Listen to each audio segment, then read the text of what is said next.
जुड़े हुए हैं, डॉक्टर मनन द्विवेदी भी जुड़े हुए हैं। Doctor Dwivedi, people to people contact की अगर हम बात करें, क्योंकि प्रधानमंत्री हमेशा ये कहते हैं कि जो प्रवासी भारतीय अन्य देशों में रहते हैं वो प्रवासी भारतीय हमारे एक तरीके से ब्रांड एम्बेसडर्स हैं भारत के, जो उन देशों में हमारी संस्कृति, हमारे मूल्यों को आगे बढ़ाते हैं।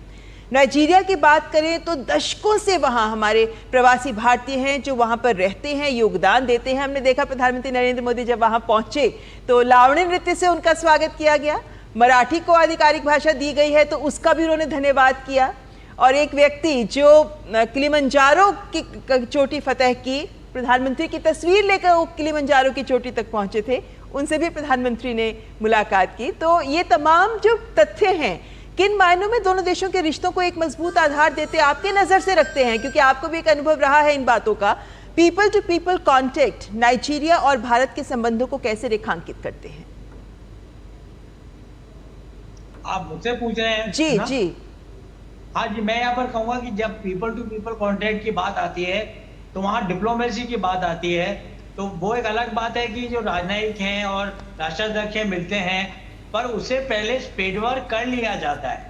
ये बात हमें नहीं भूलनी चाहिए। मनन जी, आपको विनम्रता से रोकना चाहेंगे कुछ और। इस वक्त सीधी तस्वीरें हमारे पास में अबुजा से आ रही हैं, जो कि डेलीगेशन लेवल टॉक्स की मुलाकात जो हुई है, शिष्टमंडल स्तर की जो बातचीत हुई है उसकी तस्वीरें हैं। आइए आपको दिखाते हैं कि जब प्रधानमंत्री नरेंद्र मोदी और राष्ट्रपति टिनुबू अपने अपने शिष्टमंडल के साथ में बैठे, बातचीत की वार्ता हुई की मेज पर, वहाँ पे शिष्टमंडल स्तर की बातचीत हुई है, उसकी ये तस्वीरें हैं।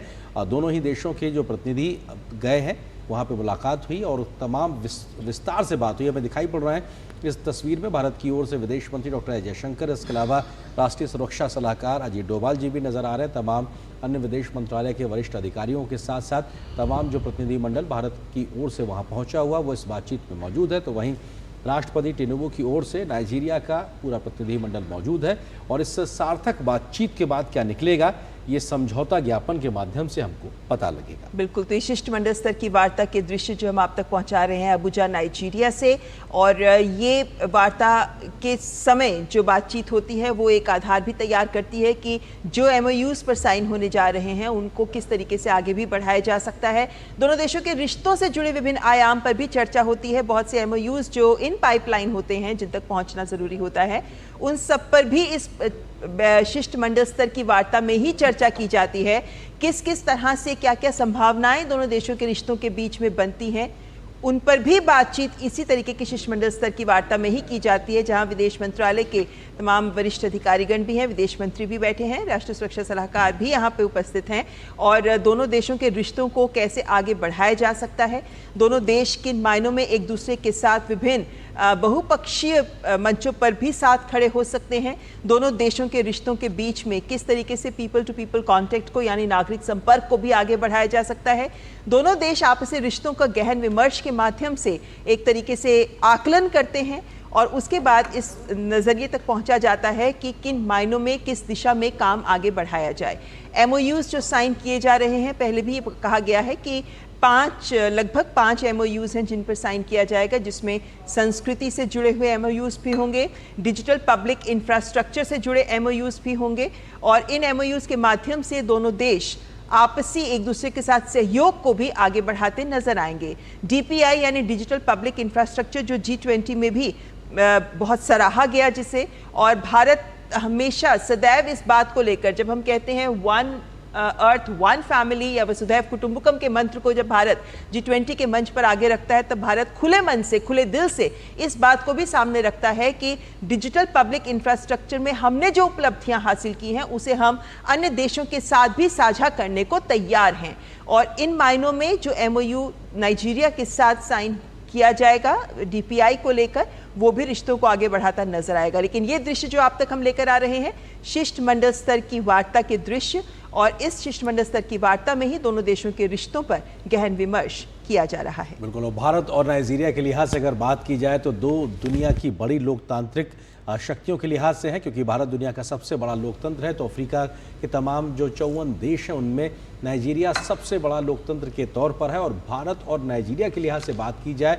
तो भारत एक तरीके से सबसे बड़े व्यापारिक साझेदार के तौर पर नाइजीरिया के लिए मौजूदगी वहाँ पे रखता है। और साथ ही साथ अगर विविधताओं की बात की जाए या लोकतांत्रिक मूल्यों की बात की जाए तो दोनों ही देशों में वो समान रूप से दिखाई पड़ती है और एक वो आधार तैयार करता है ममता कि किस प्रकार से वो अपने आप में आगे बातचीत को न सिर्फ बढ़ाने में एक मददगार होता है, बल्कि जब आपके साझा मूल्य होते हैं, आप साझा मूल्यों के आधार पे अपनी बातचीत का आधार तैयार करते हैं, तो आपको आगे बढ़ने का, प्रगति के मार्गों पे साथ चलने के लिए मौके और स्वर्णिम अवसर भी साथ साथ मिलते नजर आते हैं, क्योंकि संभावनाएं अपार हैं। भारत के पास अपनी क्षमताएं हैं, नाइजीरिया के पास में अपनी संभावना है। इन दोनों के मिलन से किस प्रकार से न सिर्फ दोनों देशों की बेहतरी के लिए काम होगा, बल्कि विश्व की बेहतरी के लिए भी काम होता हुआ दिखाई पड़ेगा। भारत अपनी क्षमताओं के साथ में तमाम मित्र देशों के लिए मौजूद रहता है और वो मौजूदगी आज भी नजर आती है, जिसका जिक्र हमने लगातार किया तमाम बातों में कि कैसे भारत स्वास्थ्य के क्षेत्र में, शिक्षा के क्षेत्र में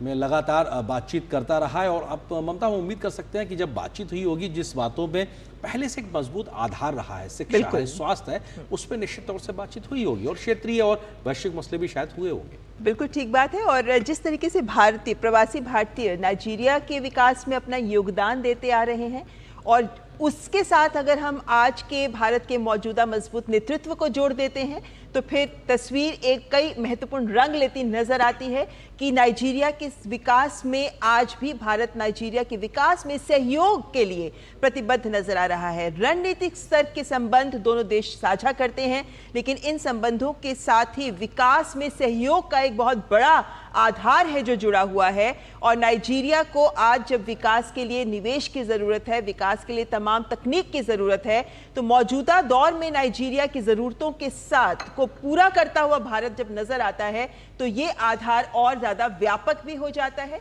और ज्यादा मजबूत भी हो जाता है। और भारत जिस तरीके से नाइजीरिया के विकास के साथ साथ वहां के लोगों की भी, वहां के एक्सपर्ट्स की भी क्षमता विकास को लेकर काम लगातार कर रहा है, जिस तरीके से वहां पे छात्रों को छात्रवृत्तियां प्रदान की जाती रही हैं, जिस तरीके से सुरक्षा क्षेत्र, डिफेंस के एक्सपर्ट्स को भी ट्रेनिंग दी जाती रही है, वो सब भी ये दिखाता है कि नाइजीरिया को जब जब जरूरत पड़ी है तब भारत उनके साथ खड़ा रहा है। और जब हम इसके साथ ऐतिहासिक संबंधों को जोड़ देते हैं, तो इस शिष्टमंडल स्तर पे जो वार्ता की जा रही है उसको एक और बड़ा व्यापक आधार मिल जाता है, क्योंकि 1960 में जब नाइजीरिया को आज़ादी मिली, उससे 2 वर्ष पहले 1958 में ही भारत ने नाइजीरिया के साथ अपने राजनयिक संबंधों की शुरुआत कर दी थी।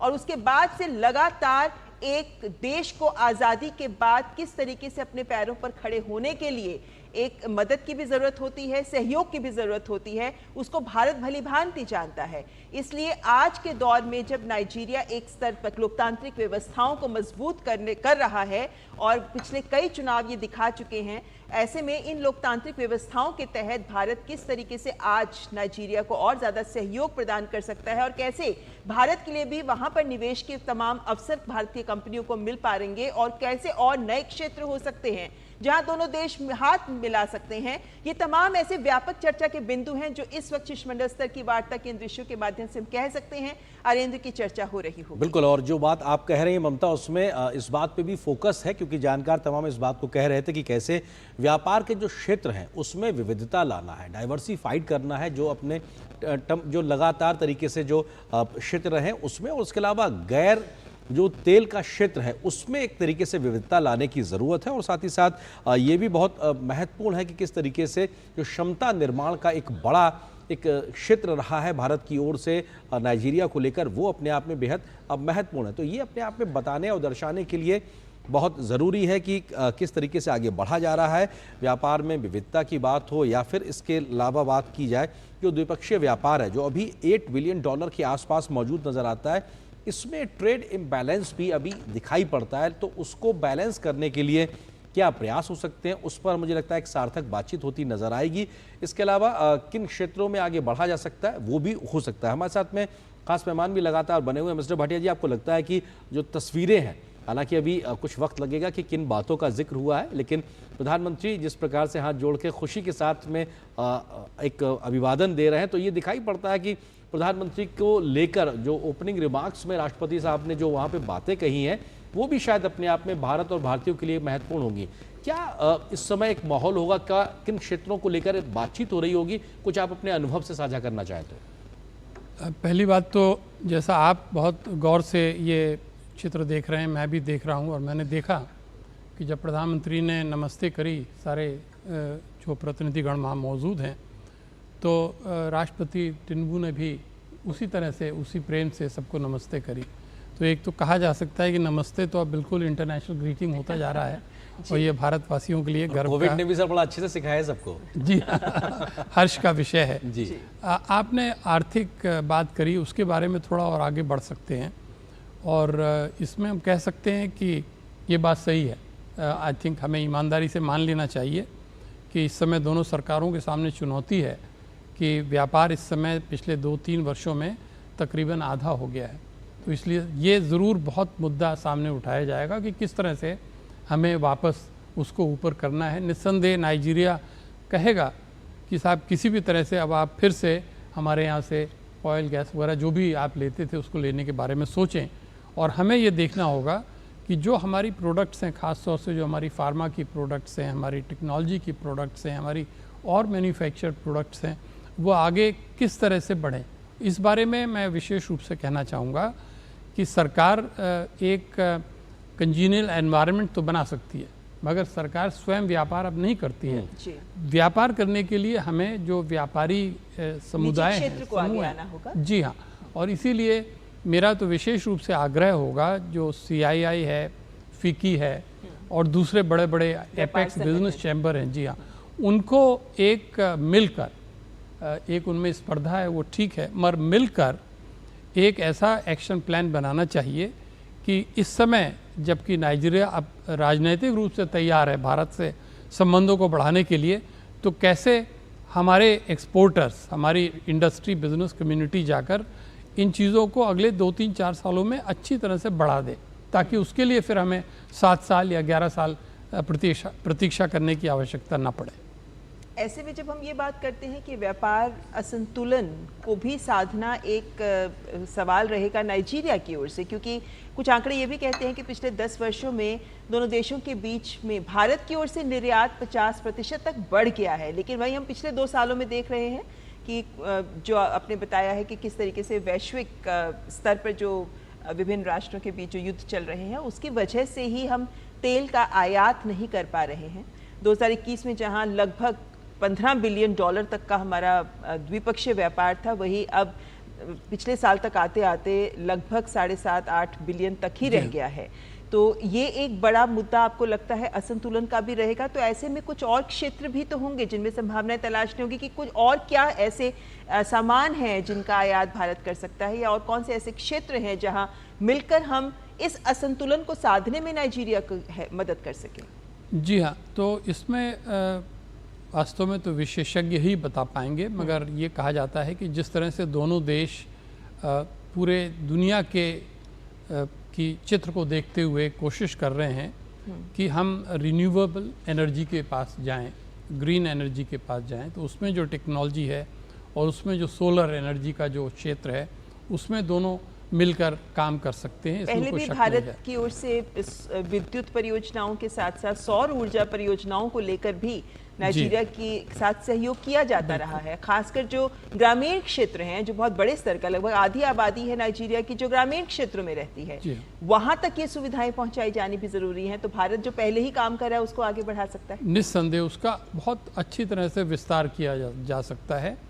और दूसरी बात यह है कि जो हमारी मैन्युफैक्चर्ड गुड्स हैं, चाहे वो हमारे 2 व्हीलर्स हों या हमारी कार्स हों या हमारे इस समय मोबाइल टेलीफोन्स हों, जो नई चीज़ें आ रही हैं, उन सबको यदि हम बढ़ा के उसका एक्सपेंशन कर सकें, मगर ये कोई मैं राजनीतिक तरीके से नहीं कहना चाहूँगा, इसको मैं फिर से यही दोहराऊँगा कि ये जो हमारे एक्सपर्ट्स हैं बिज़नेस और इंडस्ट्री में, और जो यहाँ उनके सारे हेडक्वार्टर्स दिल्ली में ही मौजूद हैं, तो उनके विचार विमर्श के साथ एक व्यावहारिक रूप से एक प्रैक्टिकल एक्शन प्लान बनाया जाए और उसमें ये तय किया जाए कि अगले 3 सालों में हमें बहुत प्रभावशाली तरह से अपने एक्सपोर्ट्स को बढ़ाना है। वो संभव है और मैं समझता हूँ कि अगर सरकार की तरफ से अगर एकदम स्पष्ट रूप से संकेत मिलेगा तो हमारे जो अधिकारीगण हैं और जो हमारे दूसरे लोग हैं वो इसके ऊपर पूरा ध्यान देंगे। डॉक्टर मनन द्विवेदी जी भी हमारे साथ लगातार बने हुए हैं। डॉक्टर मनन द्विवेदी जी, आपको लगता है कि भारत और नाइजीरिया के द्विपक्षीय संबंधों में वो ऐसे कौन से सेक्टर्स नए हो सकते हैं जहां पे संभावनाएं अपार है लेकिन शुरुआत की अभी गुंजाइश बनती नजर आती है? डॉक्टर मनन द्विवेदी जी। हाँ जी, मुझे ऐसा प्रतीत होता है कि जो डिफेंस कॉर्पोरेशन की बातचीत है और जो बातचीत 2007 में प्रधानमंत्री मनमोहन सिंह ने करी 2007 में, एक स्ट्रेटेजिक पार्टनरशिप भारत और नाइजीरिया के बीच में, उसके ऊपर ज़्यादा बातचीत नहीं हुई। वो दोनों राष्ट्रों के और भारत अफ्रीका के जो नैरेटिव है, विदेश नीति का नैरेटिव है, उसमें वो प्रमुखता से वो चीज़ सामने नहीं आ सकी।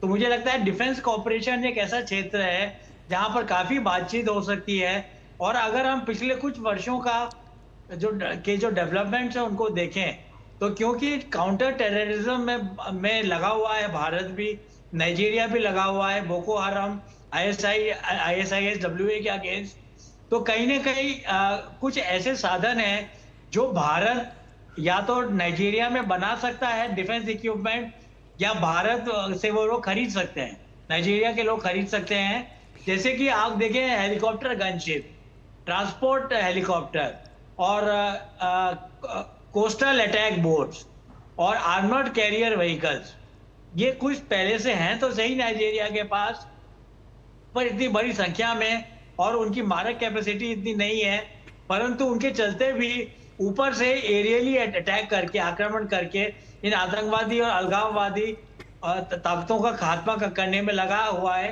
नाइजीरिया। बिल्कुल तो ये ठीक बात। और यहाँ पर नजर रहेगी इक्विपमेंट इस वक्त की इस शिष्टमंडल स्तर वार्ता में क्या कुछ निकलकर सामने आते हैं। कुछ देर में प्रधानमंत्री नरेंद्र मोदी का संबोधन भी हमारे साथ होगा, जो हम ये एक तरीके से एक ही आधार भी हमको दे सकता है कि किन बिंदुओं पर भारत भी आगे बढ़ना चाहेगा। फिलहाल यहाँ पर एक ब्रेक के लिए रुकते हैं, ब्रेक के बाद हाजिर होंगे हमारे मेहमान हमारे साथ बने हुए हैं।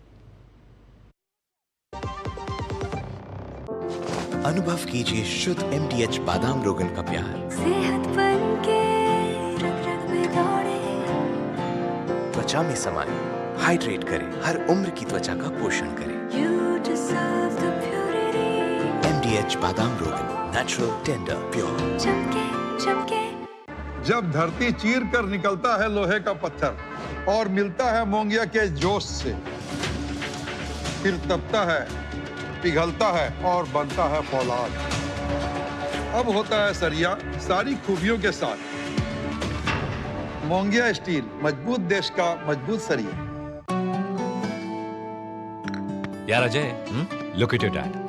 हम इस उम्र में ऐसे रहेंगे क्या? बिल्कुल रहेंगे, अगर पापा जैसी सही प्लानिंग की तो। जैसे कि मेरे पापा ने इन्वेस्ट किया LIC के जीवन अक्षय में, जो दे रहा है इमीडिएट और guaranteed annuity at regular intervals, जिंदगी भर के लिए। वाह, पर हमें तो इस एज तक वेट करना पड़ेगा ना? बिल्कुल नहीं, हमने तो अभी इन्वेस्ट किया है LIC के न्यू जीवन शांति में, जो हमें देगा डिफर्ड एन्युटी, मतलब कुछ साल बाद से रेगुलर इनकम। आई सी। LIC के एन्युटी प्लान्स दे एन्युटी ऑप्शंस और नियमित इनकम पाने में फ्लेक्सिबिलिटी भी। LIC, हर पल आपके साथ। राजा, आओ आओ आओ। ये देखो मैसेज, कहते हैं वीडियो लाइक करके 500 रुपया रोज कमाओ। बस पहले थोड़ा पैसा दे के ललचाएंगे, फिर बोलेंगे कि और कमाना है तो पैसा भरो। हम दिन भर चूना लगाते हैं और ये लोग हम ही को चूना लगाने चले हैं। पान वाला हूँ, मूर्ख नहीं हूँ। याद रहे, UPI कहता है कि अगर कोई आसान कमाई का लालच दे तो कहो मैं मूर्ख नहीं हूँ।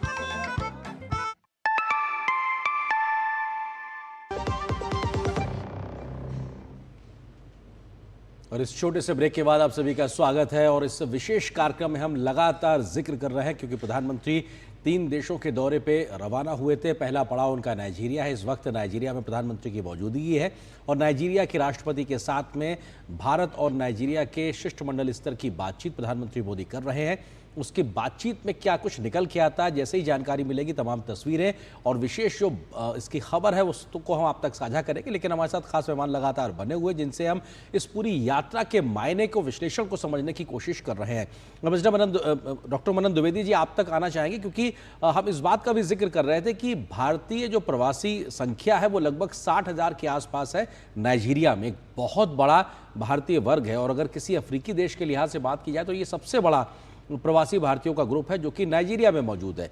ये संख्या अपने आप में क्या बताती है और क्यों इतनी बड़ी मौजूदगी, और ये जो हमारी सॉफ्ट पावर जिसको हम लोग लगातार डिस्कस करते हैं, ये कैसे मददगार साबित हो सकती है दोनों देशों के संबंधों को और बेहतर तरीके से आगे बढ़ाने में और व्यापारिक रिश्तों को गति देने को लेकर?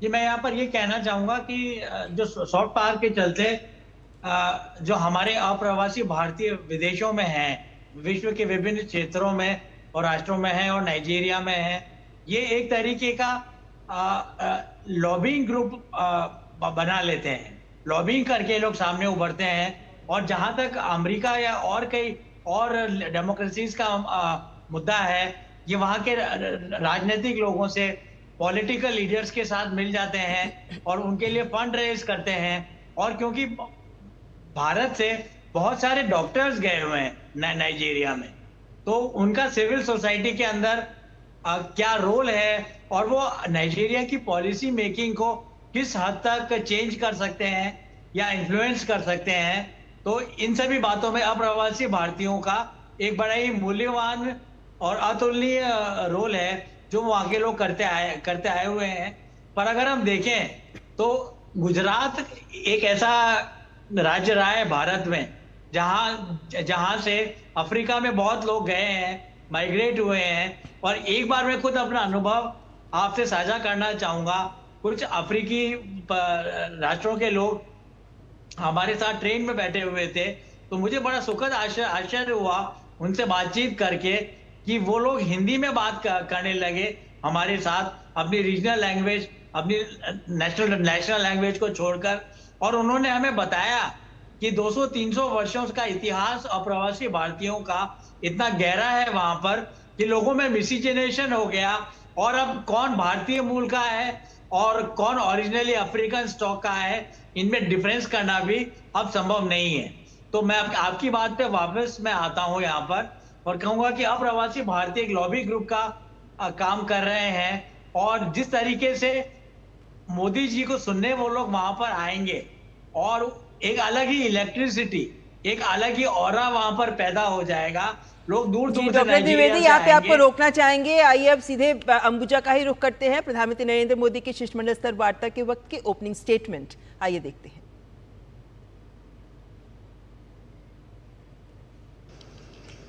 Excellency, my friend Oremi,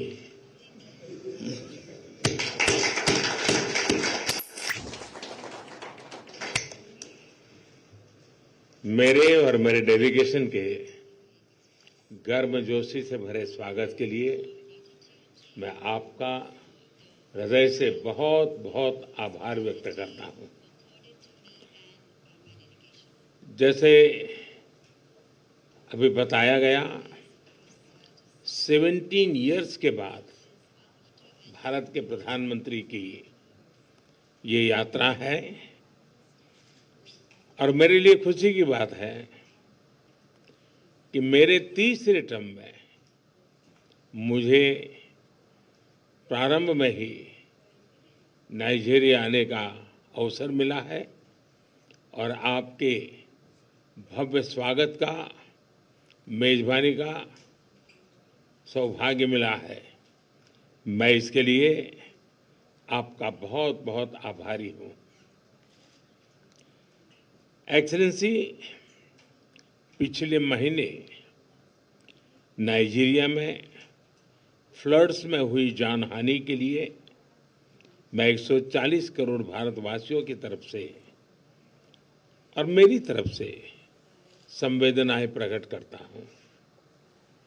आपके राहत कार्यों के समर्थन में भारत 20 टन मानवीय सहायता भेज रहा है। एक्सेलेंसी, भारत और नाइजीरिया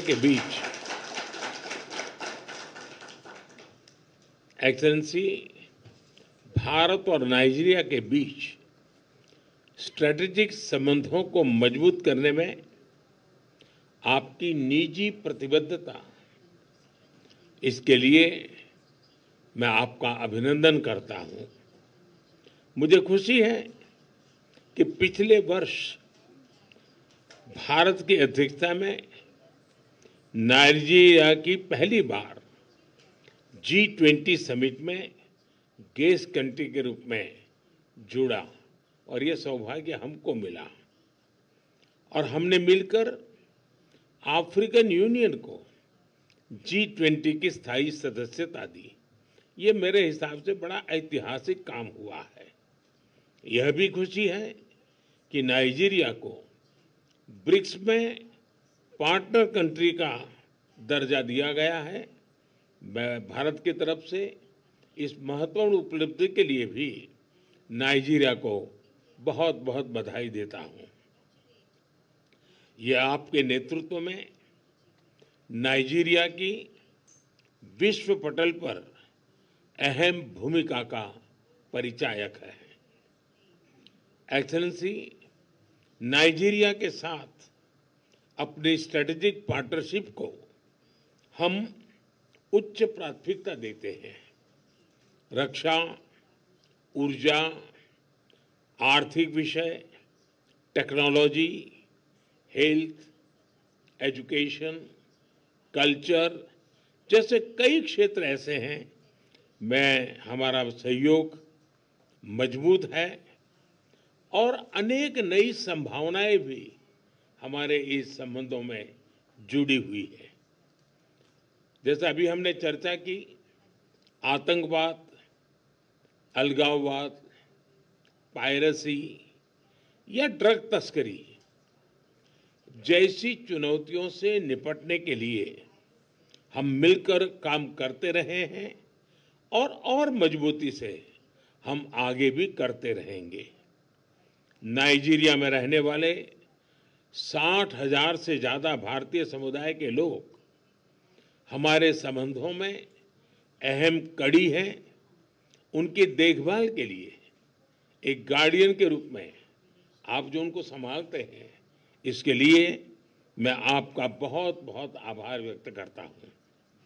मुझे विश्वास है कि आज की हमारी वार्ता से हमारे संबंधों में नया अध्याय जुड़ेगा और हम मिलकर वैश्विक स्तर पर ग्लोबल साउथ की प्राथमिकताओं को उजागर करते रहेंगे और हमारे संयुक्त प्रयासों से सफलता भी मिलेगी।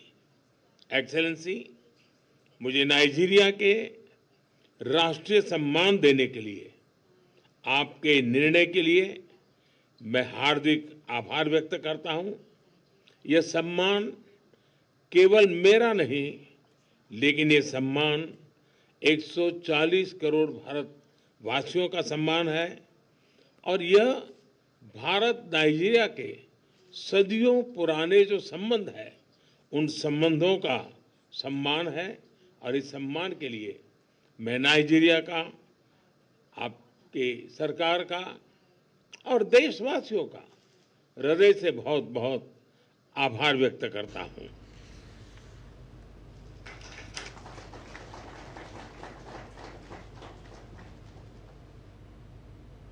तो प्रधानमंत्री का ओपनिंग रिमार्क्स थे। जब शिष्टमंडल स्तर की बातचीत हुई है तो सीधे तौर पे अगर कहा जाए तो प्रधानमंत्री ने इस बात का भी जिक्र किया है कि किस तरीके से पिछले महीने जो नाइजीरिया में बाढ़ आई थी उसमें मानवीय सहायता के तौर पर भारत 10 टन मदद देगा। जी 20 टन मदद देने का जिक्र किया है। तो जिसको लेकर एक तरीके से कहा जा सकता है कि भारत जो लगातार सहयोगात्मक कदम आगे बढ़ा रहा है उसमें अपने आप में एक बड़ी पहल के तौर पर भी है और ये अपने आप में बेहद महत्वपूर्ण है। और प्रधानमंत्री ने इस बात पर खुशी जाहिर की कि जिस प्रकार का भव्य स्वागत किया गया है ममता, वो बहुत महत्वपूर्ण था। और जो तीसरे कार्यकाल के शुरुआती समय में नाइजीरिया जाने का मौका मिला है वो भी अपने आप में बेहद महत्वपूर्ण। बिल्कुल, खास बात ये भी रही कि प्रधानमंत्री नरेंद्र मोदी ने अपने संबोधन की शुरुआत उनकी स्थानीय भाषा में अभिवादन के साथ की और जिस तरीके से आभार प्रकट किया, राष्ट्रीय सम्मान जो उनको दिया जा रहा है उसके लिए आभार, वहाँ जो भारतीय समुदाय के लोग रहते हैं उनकी देखभाल जिस तरीके से वहाँ की सरकार करिए गार्जियन के रूप में, उसके लिए आभार। प्रधानमंत्री को जो सम्मान दिया गया उसके लिए आभार। तो ये जो तमाम ऐसे व्यवहार जो प्रधानमंत्री के द्वारा जो दिखाए गए, जो प्रदर्शित किए गए, वो ये भी दिखाते हैं कि भारत और नाइजीरिया के को लेकर कितनी गंभीरता से प्रतिबद्धता को भी आगे बढ़ाने को इच्छुक है। और इसकी यहाँ पर इस अपने संबोधन में प्रधानमंत्री ने जहाँ विभिन्न क्षेत्रों में जो सहयोग और जो संभावनाएं हो सकती हैं उन्हें तो रेखांकित किया है, लेकिन साथ ही साथ आतंकवाद और कट्टरवाद की भी बात की। प्रधानमंत्री ने इस बात को सामने रखा कि किस तरीके से अलगाववाद, पायरेसी और ड्रग तस्करी, ये तमाम ऐसे मोर्चे हैं जहां पर दोनों देश काम कर रहे हैं और आगे भी इस दिशा में काम करते रहेंगे। हमारे साथ विशेष मेहमान जुड़े हुए हैं, उनसे ही सवाल ले लेते हैं प्रधानमंत्री के संबोधन को लेकर। हमारे साथ मिस्टर भाटिया भी जुड़े हुए हैं। मिस्टर भाटिया, आपने भी संबोधन इस वक्त सुना है, पहले आपको एहसास क्या हुआ इस संबोधन से, एक बड़ी फीलिंग क्या हुई है, क्योंकि प्रधानमंत्री ने कई संकेत दिए हैं अपने संबोधन के माध्यम से। जी हाँ, ये बिल्कुल सही बात है। हर व्यक्ति जो भी उसको महत्वपूर्ण समझ रहा है वो सिग्नल्स हम लोग पिकअप कर रहे हैं। तो एक फॉर्मर डिप्लोमेट के रूप में जो मैंने शुरू में ख़ास तौर से देखा, प्रधानमंत्री जी ने ये कहा कि पहली दफ़े इतिहास में नाइजीरिया को G20 समिट से जोड़ने का प्रयत्न किया और वो उस देश ने किया जिसके प्रधानमंत्री श्री मोदी हैं, भारत ने किया। चूँकि पिछले साल उनको यहाँ पर G20 समिट में विशेष मेहमान के रूप में बुलाया गया और ये वही राष्ट्रपति हैं जो आए थे जो आज मोदी जी के होस्ट हैं। दूसरा, उसी संदर्भ में उन्होंने कहा कि G20 में अफ्रीकन यूनियन को परमानेंट मेंबरशिप दी गई और मोदी जी ने कहा कि मेरे हिसाब से ये एक बहुत महत्वपूर्ण ऐतिहासिक है। जी हाँ, डेवलपमेंट है। और तीसरी बात फिर उन्होंने कहा कि इसी साल यानी पिछले महीने ब्रिक्स में जो समिट हुई तो वहाँ पर 13 देशों को लिया गया, उनमें से एक देश नाइजीरिया है जिसको कि पार्टनर कंट्री के रूप में लेने का फैसला किया गया है। तो ये तीनों चीज़ें from the view point of diplomacy and international politics ये दिखाता है कि अब निस्संदेह भारत और नाइजीरिया के संबंध और गहरे होने जा रहे हैं। जी सर, एक लेकिन शुरुआत में ही प्रधानमंत्री का इस बात को रखना कि जैसे पिछले महीने जो बाढ़ से वहाँ पे त्रासदी आई उसमें मानवीय सहायता, तो भले ही हम बाद के व्यापारिक रिश्तों की बात हम बाद में करेंगे, हमारे किन क्षेत्रों में सहयोग बढ़ाना उस पर हम बाद में करेंगे, लेकिन जो ये पहले शुरुआती शब्द हैं ये लगता है एक तरीके से संबंधों की गहराई को भी दर्शाते हैं कि आखिर किस तरीके का एक जुड़ाव है कि हम आपकी समस्याओं, चुनौतियों और जो कंसर्न्स हैं उसके साथ में अपने आप को जुड़ा हुआ महसूस करते हैं। ह्यूमन सेंट्रिक डेवलपमेंट जो प्रधानमंत्री का मुख्य मंत्र है और जो हम लोगों ने बहुत दफ़े सुना पिछले साल और भी सुनते हैं, तो वही बात है कि सरकार न केवल सरकारी बातें करे, न केवल औपचारिक बातें करे, न केवल दोनों राष्ट्रों को और दोनों राज्यों को और दोनों सरकारों को जोड़ने का यत्न करे। देश बिना जनता के कोई देश नहीं है, तो जनता का क्या रुख है, उसका क्या हित है। अब अगर आप वहाँ पर जा रहे हैं, किसी के घर पर, किसी मेहमान के घर पर जा रहे हैं, किसी संबंधी के घर पर जा रहे हैं, अगर वहाँ पर कोई गमी हो चुकी है, वहाँ पर कोई निधन हो चुका है, तो सबसे पहले आप ये नहीं कहेंगे कि अच्छा साहब हम आपस में अपने संबंध आगे बढ़ाएंगे। आप निस्संदेह पूरा का पूरा जो पारस्परिक संबंध है वो सहानुभूति पर, एम्पैथी पर बसा होगा।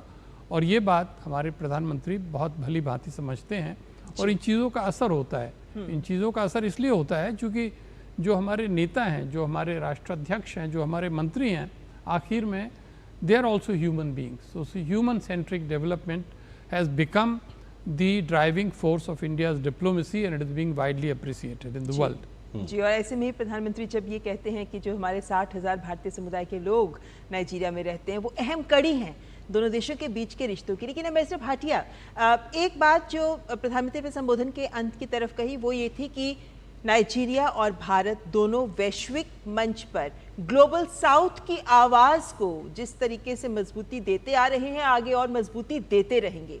ग्लोबल साउथ के हितों को वैश्विक मंच पर मुखर आवाज़ देने की एक जिम्मेदारी भारत निभा रहा है। ऐसे में ये इस बात का भी संकेत है कि नाइजीरिया जैसे राष्ट्र जब साथ आएंगे और वैश्विक मंचों पर चूंकि उनको एक महत्व मिल रहा है, तो वो भी ग्लोबल साउथ के हितों की तरफ काम करने की दिशा में एक गति प्रदान कर सकते हैं। जी हाँ, पूरी तरह से इसमें कोई शक नहीं है कि कोई संदेह नहीं है कि नाइजीरिया भारत के साथ ग्लोबल साउथ के मंच पर बहुत निकट रूप से जुड़ चुका है। भारत ने 3 voice of global south summits की थी, जैसा कि आपको मालूम है, 2022-23 में और फिर एक अभी हाल में की थी। तीनों में जहाँ तक मेरी सूचना है नाइजीरिया सम्मिलित हुआ था और नाइजीरिया ने बराबर अपने विचारों को, अपने सुझावों को सामने रखा था और उनको मानते हुए जो पूरी तरह से ग्लोबल साउथ की पोजीशन बनी थी उसमें उसका पूरा योगदान था। ये विशेष रूप से मानना चाहिए, देखना चाहिए कि भारत अपने आप को ग्लोबल साउथ का वॉइस कहता है। ये नहीं कहता है कि हम एकमात्र नेता हैं और बाकी सब हमारे अनुयायी हैं, ऐसा नहीं है। और ये इस बात का द्योतक है मेरे अनुसार कि भारत जानता है कि ग्लोबल साउथ एक इतना बड़ा समुदाय है, करीब करीब 125 देशों का, 130 देशों का समुदाय है जो कि Asia, Africa, Latin America, south Pacific सबसे जुड़े हुए हैं, कि उसमें उन्हें एक सामूहिक नेतृत्व की आवश्यकता है। और ऐसे कलेक्टिव लीडरशिप के लिए निस्संदेह अफ्रीका से, जब भी, जैसा मैंने कहा था, किसी भी देश के बारे में आप सोचेंगे 4, 5, 6 देशों के बारे में, उसमें नाइजीरिया का स्थान अवश्य है।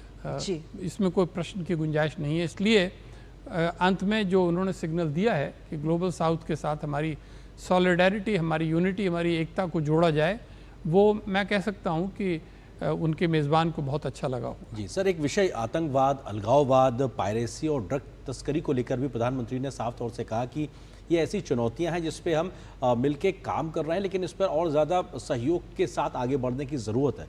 वैश्विक स्तर पर भी अपने आप में ये चुनौती है और देशों के स्तर पर भी ये चुनौती है, लेकिन भारत नाइजीरिया के द्विपक्षीय संबंधों के लिहाज से प्रधानमंत्री का इस मंच से ये कहना, इसको किस तरह से समझा जाए और इसके मायने क्या है? तो अगर मैं ये कहूँ कि पहले हम लोगों की क्लास चल रही थी, हम लोग आपस में इन बातों को कर रहे थे, मगर जब प्रधानमंत्री बोले तो ऐसा लगा कि प्रोफेसर साहब ने हमारी बातों को पूरी तरह से उसका अनुमोदन कर दिया है। और ये हम संभावना व्यक्त कर रहे थे कि ऐसी बात हो सकती है, लेकिन वो उन्होंने करके दिया। जी हाँ, बिल्कुल। इसीलिए मैं तो ये कहूँगा कि जो इनका ओपनिंग स्टेटमेंट है, वो जो भी संस्था आज भारत में नाइजीरिया के संबंधों को हैंडल कर रही है उसको बहुत ध्यान से पढ़ना चाहिए। एक एक वाक्य में एक एक उसका अपना अर्थ है, महत्व है।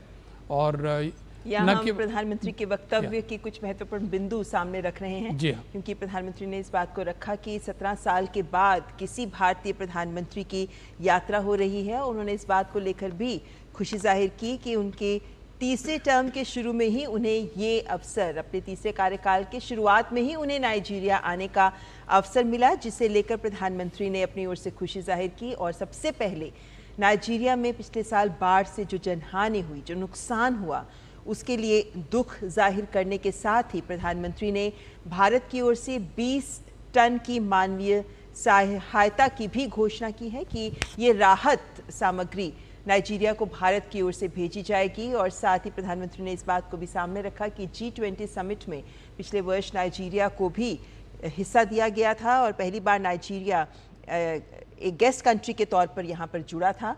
और उन्होंने कहा कि नाइजीरिया के साथ रणनीतिक साझेदारी को भारत उच्च प्राथमिकता देता है और रक्षा, ऊर्जा, आर्थिक विषय के क्षेत्र, ये सभी ऐसे क्षेत्र हैं जहां भारत की नाइजीरिया के साथ संबंध बहुत गहरे हैं, लेकिन शिक्षा और संस्कृति के क्षेत्र में भी अपने संबंधों को और गहरा कर रहे हैं दोनों देश। लेकिन साथ ही प्रधानमंत्री ने कुछ चुनौतियों का भी जिक्र किया और प्रधानमंत्री ने कहा कि आतंकवाद, अलगाववाद, पायरेसी और ड्रग तस्करी, ये तमाम ऐसे मुद्दे हैं, बिंदु हैं जिन पर मजबूती से दोनों देश मिलकर काम कर रहे हैं और आगे भी मिलकर काम करते रहेंगे। तो ये वो चुनौतीपूर्ण विषय है या क्षेत्र हैं जिनकी ओर भी प्रधानमंत्री ने अपने संबोधन में ध्यान आकर्षित किया। और साथ ही भारतीय समुदाय की भी प्रधानमंत्री ने बात की कि जो नाइजीरिया में 60,000 भारतीय समुदाय के लोग हैं, वे भी हमारे संबंधों के बीच मजबूत कड़ी हैं। दोनों देशों के संबंधों में प्रधानमंत्री की इस यात्रा से नया अध्याय जुड़ेगा, इस बात को लेकर भी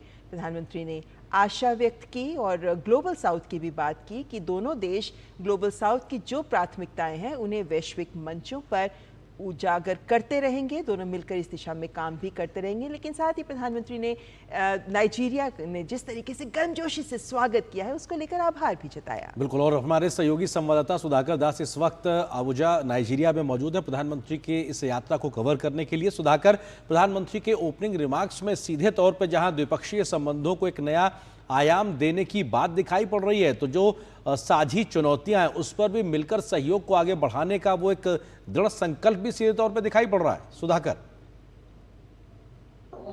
बिल्कुल सही कहा आर्यन आपने, और प्रधानमंत्री के शब्दों में ही कहे तो एक तरह से एक नया अध्याय शुरू हो रहा है भारत नाइजीरिया संबंधों का।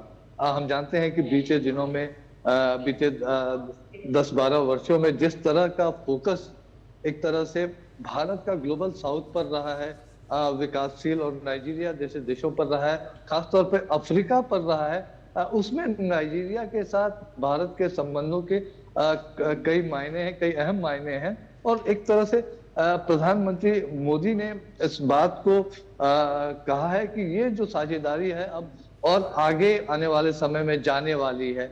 पीएम ने कहा कि जो भारत ने जो कोशिश की थी बीते साल G20 में अफ्रीकन यूनियन को सदस्यता दिलाकर, तो कहीं इसी तरह की कोशिश भी उन्होंने संकेत दिया कि ये आगे भी जो ग्लोबल साउथ के साथ जो कोऑपरेशन है, जो साझेदारी है, उसको बढ़ाने के लिए इसी तरह की अपेक्षा उनके साथ की जा सकती है, भारत के साथ की जा सकती है। तो इस बात को दोहराया है। और जो तमाम विषय हैं भारत नाइजीरिया, हम जानते हैं कि अफ्रीका का सबसे बड़ा लोकतंत्र है ग्लोबल साउथ, तो एक तरह से जो भारत दुनिया का सबसे बड़ा लोकतंत्र है, भारत दुनिया का, माफ कीजिएगा ऑडियो थोड़ा डिस्टर्बेंस था इसलिए, भारत दुनिया का सबसे बड़ा लोकतंत्र है। तो ऐसे में ये एक सहज साझेदारी आगे बढ़ रही है दोनों देशों के बीच। आर्यन, मेरी आवाज आपको मिल रही है? जी, अभी बेहतरी से सुन पा रहे हैं, आप अपनी बात पूरी करें सुधाकर। जी बिल्कुल, देखिए, और 17 वर्षों में ये जो यात्रा हुई है, जो गर्मजोशी यहाँ पे दिख रही है आर्यन, मुझे लगता है कि जरूर पहली बार प्रधानमंत्री इस तरफ वेस्ट अफ्रीका की बात करें तो पश्चिमी अफ्रीका में पहली बार पीएम मोदी आए हैं। पीएम मोदी ने जिक्र भी किया, और निश्चित तौर पर कल से लेकर आज तक जो गर्मजोशी दिखी है, जिस तरह का एक केमिस्ट्री दिख रहा है प्रधानमंत्री मोदी और राष्ट्रपति नाइजीरिया के राष्ट्रपति के बीच, तो निश्चित तौर पर हम कह सकते हैं, क्योंकि हमें ये भी सूचना मिली है कि करीब आधा दर्जन जो MOUs हैं, समझौते हैं विभिन्न क्षेत्रों में, यहाँ होने की उम्मीद है।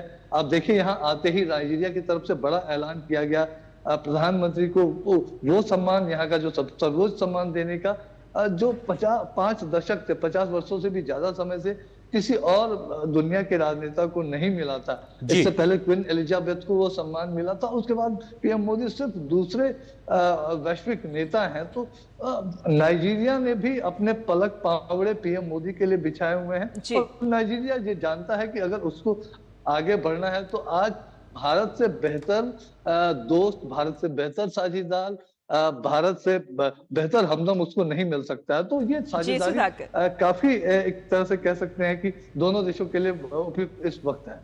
सुधाकर, साथ ही सर्वोच्च सम्मान देने की घोषणा तो की ही गई नाइजीरिया की ओर से, लेकिन हमने देखा कि जब आधिकारिक औपचारिक स्वागत किया जा रहा था प्रधानमंत्री का, गार्ड ऑफ ऑनर दिया जा रहा था, तब भी हमने देखा कि किस तरीके से हाईएस्ट प्रोटोकॉल्स को, स्टेट प्रोटोकॉल्स को फॉलो किया गया, और वो भी दिखाता है। और प्रधानमंत्री अपने संबोधन में भी इस बात को लेकर आभार व्यक्त किया राष्ट्रपति तिनुबू का।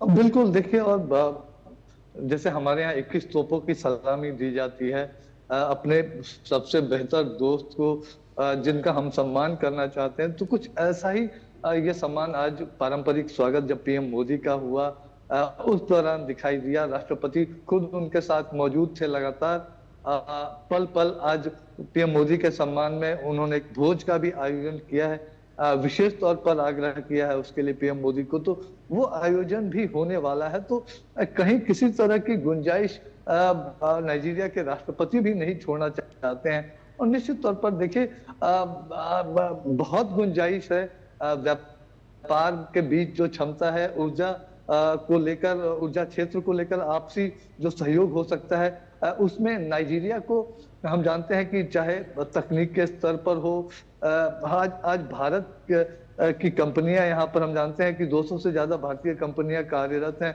$27 बिलियन का उन्होंने इन्वेस्टमेंट यहाँ किया हुआ है, और वो नाइजीरिया की सरकार के बाद दूसरा ऐसा खेमा है जिसने सबसे ज्यादा यहाँ के लोगों को रोजगार दिया हुआ है। तो भारत यहाँ के रोजगार में, यहाँ के आर्थिक विकास में, यहाँ की तरक्की में बहुत बड़ा एक साझेदार है। तो भारत की ऊर्जा सुरक्षा के लिहाज से भारत का जो ग्लोबल, आज पीएम मोदी का जो ग्लोबल, आज ग्लोबल साउथ की तरफ पीएम मोदी का जो फोकस, भारत जो ये कोशिश कर रहा है, पीएम मोदी जो ये कोशिश कर रहे हैं, one earth one world one earth one future की जो बात कर रहे हैं, एक जैसा एक साझा जो भविष्य के दुनिया की बात कर रहे हैं, उसमें पीएम मोदी की इन कोशिशों में नाइजीरिया एक पारस्परिक साझेदार बनता हुआ। लेकिन सुधाकर, साथ ही जब प्रधानमंत्री नरेंद्र मोदी अपनी ओपनिंग स्टेटमेंट में इस बात को सामने रखते हैं कि हमारे अलग अलग क्षेत्रों में हम काम कर रहे हैं, रक्षा, ऊर्जा,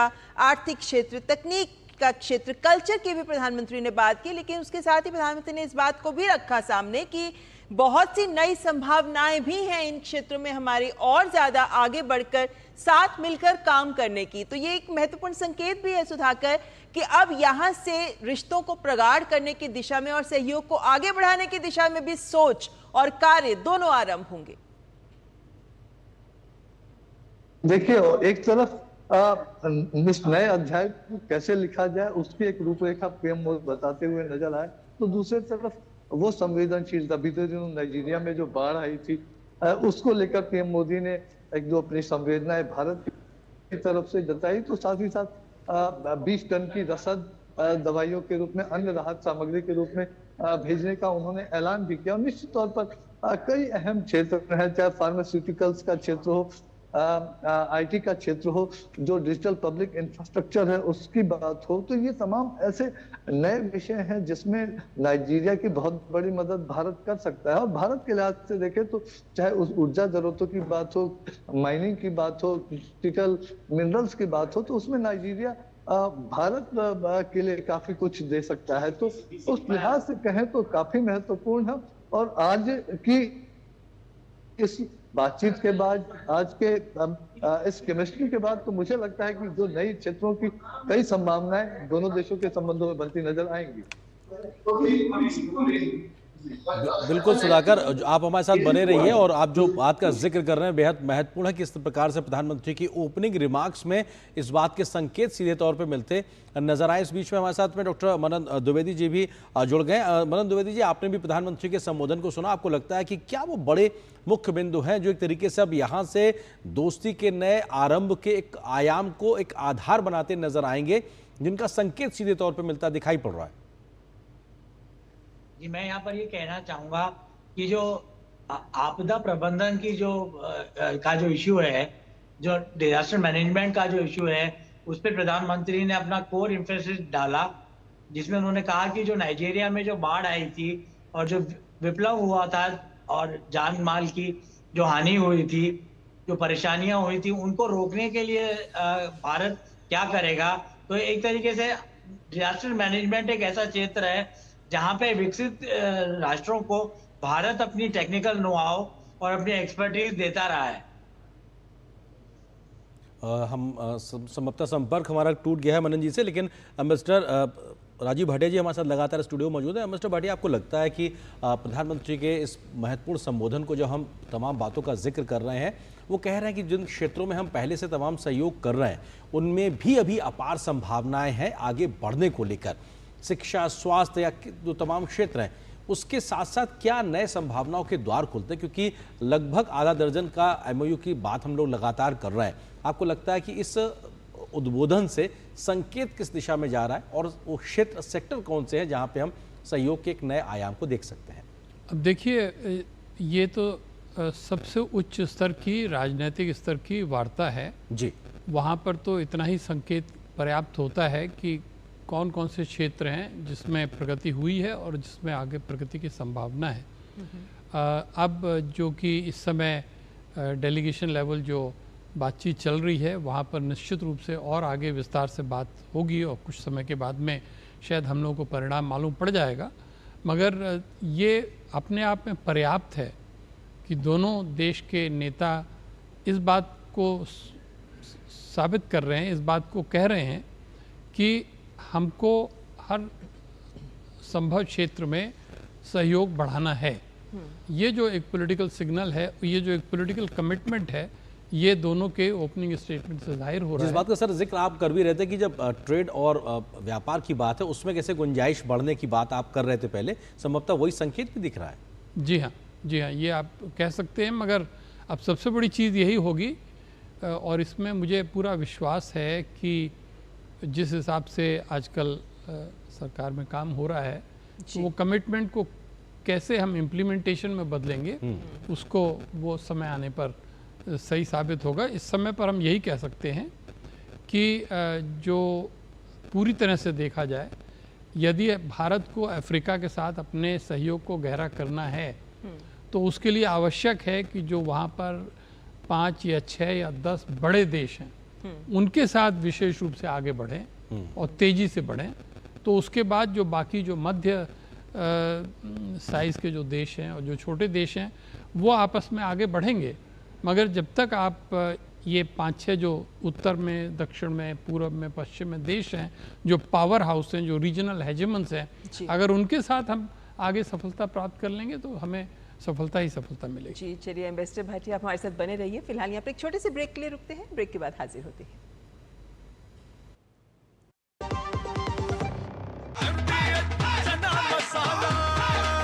अब छोलिया हो या लोबिया, सफेद चने या काले चने, सब कुछ मजेदार बने। मेरी पसंद, मेरी पसंद, मेरी पसंद, मेरी पसंद, हमारी पसंद, हम सबकी पसंद। मजबूत देश का मजबूत सरिया मोंगिया स्टील। और ब्रेक के बाद आपका स्वागत। हम लगातार बात कर रहे हैं प्रधानमंत्री नरेंद्र मोदी के नाइजीरिया दौरे की और प्रधानमंत्री नरेंद्र मोदी के इस वक्त शिष्टमंडल स्तर की वार्ता जारी है और उसके बाद MOUs पर हस्ताक्षर किए जाएंगे। इससे पहले हमने आपको प्रधानमंत्री नरेंद्र मोदी के इस वार्ता से पहले ओपनिंग रिमार्क्स भी आपको दिखाए जिस पर हमारी चर्चा लगातार एम्बेसडर भाटिया के साथ जारी है जो स्टूडियो में हमारे साथ उपस्थित है। एम्बेसडर भाटिया, जब तमाम बातें प्रधानमंत्री की ओर से रखी गई उनमें एक बड़ी बात बीच में प्रधानमंत्री ने कही जो राष्ट्रपति टिनुबू के नेतृत्व को लेकर थी। उन्होंने उस बात की भी सराहना की, खासकर जिस तरीके से नाइजीरिया विभिन्न बहुपक्षीय मंचों पर ब्रिक्स की बात, G20 की बात पीएम कर रहे थे और राष्ट्रपति टिनुबू के नेतृत्व की भी बात उन्होंने कही। कितना महत्वपूर्ण हो जाता है आज के दौर में नाइजीरिया का एक मजबूत अफ्रीकी राष्ट्र के रूप में उभरना, और साथ ही जब हम लोकतांत्रिक व्यवस्थाओं की बात करते हैं तो हम समझते हैं कि मजबूत लोकतंत्र उन देशों के साथ जुड़ने के लिए अन्य देशों को भी प्रेरित करता है। ऐसे में मौजूदा दौर में राष्ट्रपति टिनुबू का नेतृत्व और प्रधानमंत्री का विशेष तौर पर उनकी सराहना करना कैसे देखते हैं? नाइजीरिया की जो जनसंख्या है वही अपने आप में एक बड़ा पर्याप्त आकर्षण है भारत के लिए, यानी कि अफ्रीका का सबसे बड़ा देश। और दूसरी बात ये कि इस समय राजनीतिक जो वहाँ की पद्धति है, जो सिस्टम है वो मजबूत है। वहाँ के राष्ट्रपति जो हैं वो बहुत उच्च शिक्षा प्राप्त कर चुके हैं, बहुत बड़े प्रोफेशनल हैं और सबसे बड़ी चीज़ ये कि उन्होंने अपने रिकॉर्ड में साबित कर दिया है कि वो प्रजातंत्र के बहुत बड़े समर्थक और नेता हैं। तो इन चीज़ों को हमें ध्यान में रखना है। दूसरा ये है, एक और बात विशेष रूप से, क्यों नाइजीरिया भारत में इतना रुचि ले रहा है। कुछ ही साल पहले नाइजीरिया अफ्रीका की सबसे बड़ी इकोनॉमी होता था जी, 2018 में जी, और उसके बाद धीरे धीरे गिर के वो इस समय नंबर 4 पर आ गए हैं। तो नाइजीरिया ये देख रहा है कि यदि उसको फिर से वापस नंबर 1 पे जाना है तो एशिया की जो बड़ी इकोनॉमीज़ हैं, जो अर्थव्यवस्था हैं, उनके साथ उनको और मजबूती से जुड़ना पड़ेगा। निसंदेह चीन के साथ उनके संबंध हैं और आज चीन की हम बात नहीं कर रहे हैं, मगर भारत के संबंधों को अगर वो आगे बढ़ाते हैं तो उनको लगता है कि उनकी जो इकोनॉमिक नंबर 1 पोजीशन है अफ्रीका में वो उनको फिर से वापस मिल सकती है। तो इसलिए, और दूसरी बात ये भी है कि उनका अपना ये विचारधारा है कि भारत का जो आज 75 साल पुराना बल्कि 77 साल पुराना जो एक्सपेरिमेंट चल रहा है कि हम प्रजातंत्र के रास्ते पर चलते हुए इंक्लूसिव डेवलपमेंट को प्राप्त करें, ये बात उनको बहुत अच्छी लगती है। वो इसको चाहते हैं कि वो इसको फॉलो करें। फॉलो करने का मतलब ये नहीं कि एक लीडर है और दूसरा फॉलोअर है, ऐसा नहीं है। दोनों बराबर के हैं, दोनों मित्र हैं और दोनों एक दूसरे से सीख रहे हैं। और इस बात को ध्यान में रखते हुए मैं समझता हूँ कि क्या कारण है जो आपने बार बार कहा, न केवल बहुत बड़ा सम्मान दिया जा रहा है हमारे प्रधानमंत्री जी को, न केवल प्रोटोकॉल की दृष्टि से बहुत अच्छी ट्रीटमेंट मिला है। ये भी ध्यान रखिए जो पहला दृश्य दिखाया था आपने कि जो ही हवाई जहाज़ पर अभी उतरे भी नहीं थे कि राजधानी की चाबी हमारे प्रधानमंत्री को दी गई। ये एक अफ्रीका का सिंबल है कि अब आप अपने घर आ गए हैं। और ये ऐसी चीज़ें हैं जो कि भारत के लोग बहुत अच्छी तरह से समझते हैं। जब हम लोग किसी के घर जाते हैं तो जो ड्राइंग रूम में जो सोफ़ा सेट, जो सबसे अच्छा सोफ़ा सेट है, वहाँ पर मुख्य मेहमान को बिठाया जाता है। तो ये अफ्रीका और भारत के जो पुराने संबंध हैं, जो उनकी एक कल्चरल रिचनेस है, जो एक दूसरे को समझने का तरीका है, आज हम ये नहीं कह सकते हैं कि सभी देशों में मौजूद है। अगर आप दूसरे देशों में देखेंगे कहीं पर पश्चिम का बहुत असर हो गया है, मगर नाइजीरिया एक ऐसा देश है जो कि मैंने जैसा पहले कहा था पश्चिम के देशों से जुड़ा हुआ है, समझता है, किसी से उनका झगड़ा नहीं है, मगर जो अंत में जो उनकी जो अफ्रीका की कल्चर है उसके साथ जो भारत की सिनर्जी बन सकती है जी, वो बहुत महत्वपूर्ण है। सर, बहुत महत्वपूर्ण चीज़ जो शायद हमारी बातचीत तो छूट गई थी, उस चाबी देने के सिंबल के मायने क्या है। आपने बेहतरीन से कहा कि आप अपने घर में आए हैं, ये उसका एक संकेत है और ये दिखाता है कि आप लफ्ज़ों में इस बात को सामने, मतलब ये दिखाता है कि आप मेहमान सरीके नहीं, आप हमारे परिवार का हिस्सा हैं और इसलिए हम आपको अपने शहर की चाबी सौंप रहे हैं। तो ये भी एक सम्मान और प्रतीक अपनेपन का है। सर, आपने जिस बात का जिक्र किया और आपने हल्के में उस बात को कह के आप आगे बढ़ गए अपनी बात कहते हुए, मैं उस पर फिर से वापस आना चाहता हूँ। अफ्रीका के पूरे प्राय महाद्वीप के लिहाज से अगर बात की जाए तो किस प्रकार से इकोनॉमिक ग्रोथ के मॉडल्स दिखाई पड़ रहे हैं, उसमें एक चाइना की प्रेजेंस की भी बात है, भारत के लिहाज से भी बात है। भारत के ट्रैक रिकॉर्ड को लेकर कैसे एक विश्वसनीयता पैदा होती है। भारत जैसे लोकतांत्रिक देश जो कि लोकतांत्रिक मूल्यों के आधार पर साझा और बराबरी के साथ आगे बढ़ने की प्रतिबद्धता के साथ आगे बढ़ता है, क्या वो एक ट्रैक रिकॉर्ड भी भारत को न सिर्फ नाइजीरिया बल्कि तमाम अन्य अफ्रीकी देशों में भी एक विश्वसनीय ट्रस्टेड पार्टनर के तौर पर स्थापित करता है, बनस्पत अन्य देशों के मुकाबले जिनकी वजहों से कई बार देशों में दिक्कतें भी देखने को मिली हैं? ये सच है और अगर बात सच की हो रही है तो ये भी हमें मानना पड़ेगा कि जबकि जो यूनिटी इन डाइवर्सिटी का जो मंत्र है, भारत का जो मूल मंत्र है, और एक तरह से देखा जाए तो जो कुछ मैंने थोड़ा बहुत पढ़ने का प्रयत्न किया नाइजीरिया के इतिहास को और वहाँ की संस्कृति को, तो वहाँ भी यही मूल मंत्र है, यूनिटी इन डाइवर्सिटी। मगर आपने दूसरे देशों की बात उठाई है तो उसमें मेरा जो अनुभव है वो ये बताता है कि भारत के प्रति प्रशंसा है, भारत के प्रति सम्मान है, मगर आधुनिक भारत के प्रति अभी भी अफ्रीका के बहुत से क्षेत्रों में सूचना का अभाव है। ये ज़रूरी है कि हम अपने देश की जो हमारे लक्ष्य हैं, जो हमारा शासन की पद्धति है, जो हमारा आगे बढ़ने का तरीका है, उसके बारे में हम खुलकर अपने अफ्रीका के मित्रों से बात करें और साथ ही साथ हम अफ्रीका के बारे में भी पूरी तरह से जानने का यत्न करें। पश्चिम के देश कह सकते हैं कि अफ्रीका एक डार्क कॉन्टिनेंट है, भारत ये नहीं कह सकता है। भारत को कभी नहीं कहना चाहिए। भारत को सिर्फ यही मानना चाहिए कि अफ्रीका 1.4 बिलियन लोगों का महाद्वीप है, जो इस समय तकरीबन विश्व की जनसंख्या का तकरीबन 15 या 17% हिस्सा है, और जब 2050 आएगा तो उस समय अफ्रीका का हिस्सा करीब 25% हो जाएगा। तो आप ये उम्मीद करिए, मान के चलिए कि दुनिया का हर चौथा व्यक्ति एक अफ्रीका का व्यक्ति होगा। अगर हम इस बात को समझ लें तो आप समझ सकते हैं कि कितना बड़ा अफ्रीका का मार्केट होगा। जो कुछ भी भारत पैदा करेगा, मैन्युफैक्चर करेगा, वो हम अफ्रीका को दे सकते हैं। और अफ्रीका में जो लोग हेल्थ के लिए, एजुकेशन के लिए और चीज़ों के लिए सहायता चाहते हैं वो भारत दे सकेगा।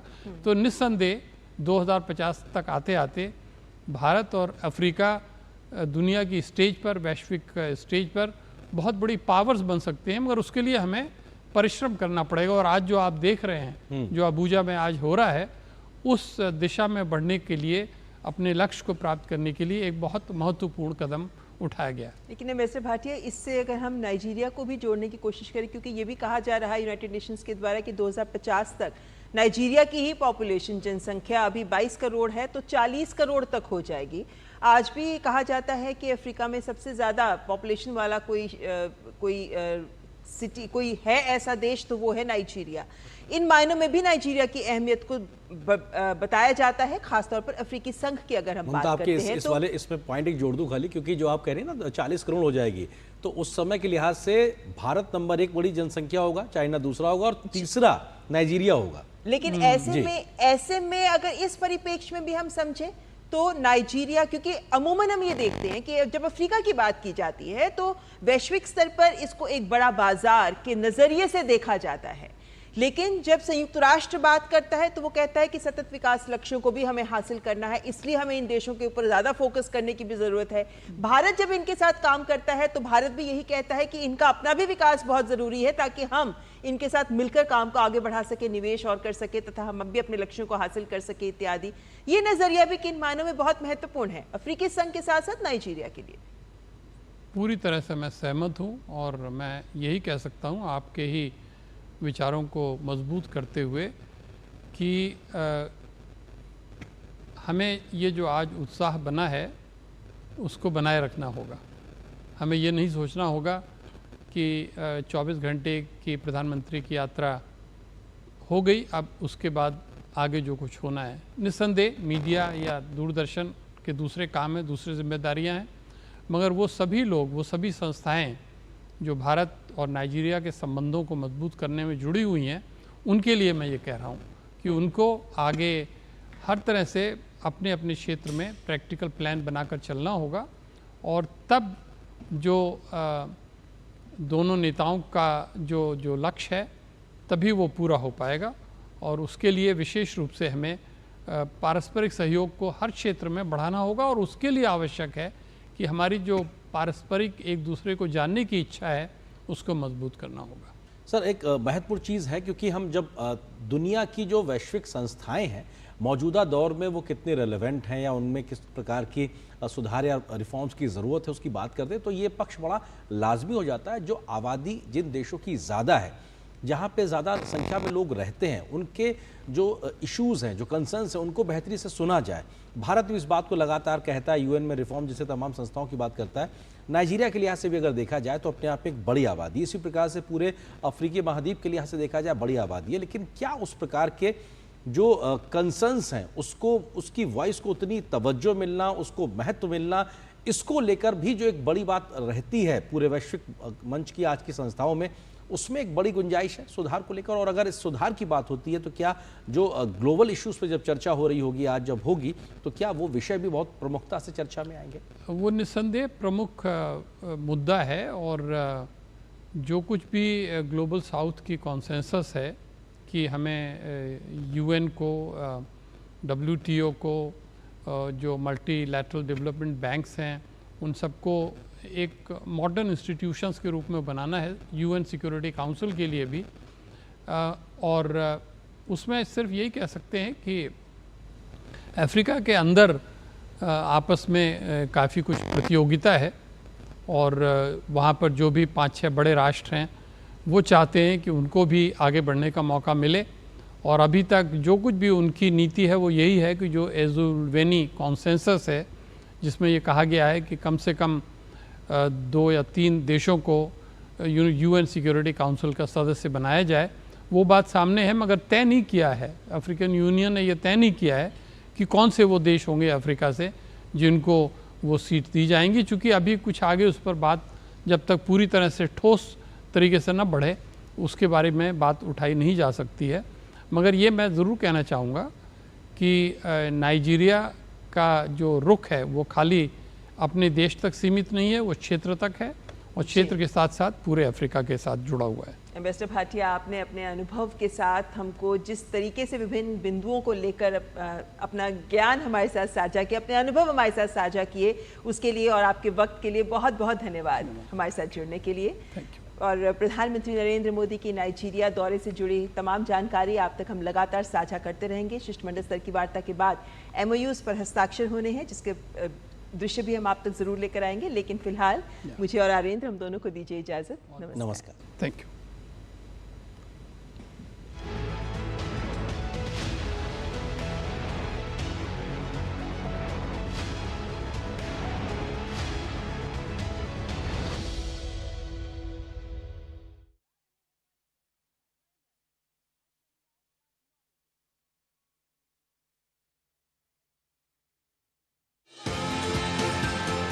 भारत का वैभवशाली इतिहास, हमारी समृद्ध कलाएं, सदियों से हैं हमारी पहचान।